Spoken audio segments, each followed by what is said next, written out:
They have spent nearly 15 years in prison for a crime they say they did not commit.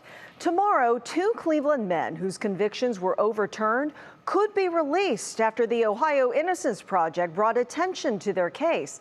I spoke with their families tonight who are anxious about what's next. Excited, anxious, nervous. They are two moms who never gave up on their sons. I'm happy and also too I'm sad, because it took so long. In 2006, a Cuyahoga County jury convicted Michael Sutton and Kenny Phillips for charges including attempted murder of a police officer, both 17 at the time, sentenced to 40 and 61 years in prison.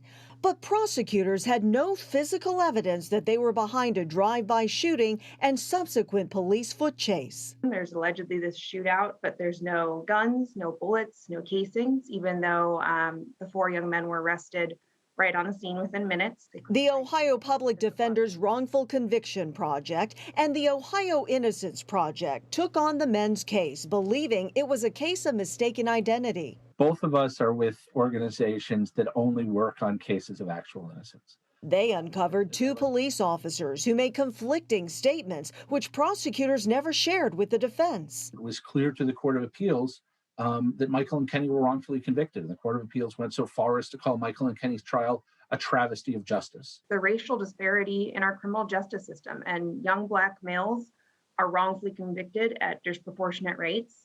And that appears to be what happened here. Last March, the appeals court overturned the convictions and ordered a new trial. Monday morning, a bond hearing will determine if the men will be released from prison until then for the first time in almost 15 years. We can't get that time back. I'm going to be honest.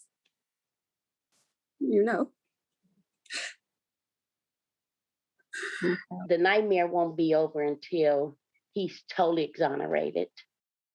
The prosecutor's office is deferring to the court and not fighting the men's release on bond. Meanwhile, at last check, prosecutors have not yet decided on whether or not to pursue a new trial.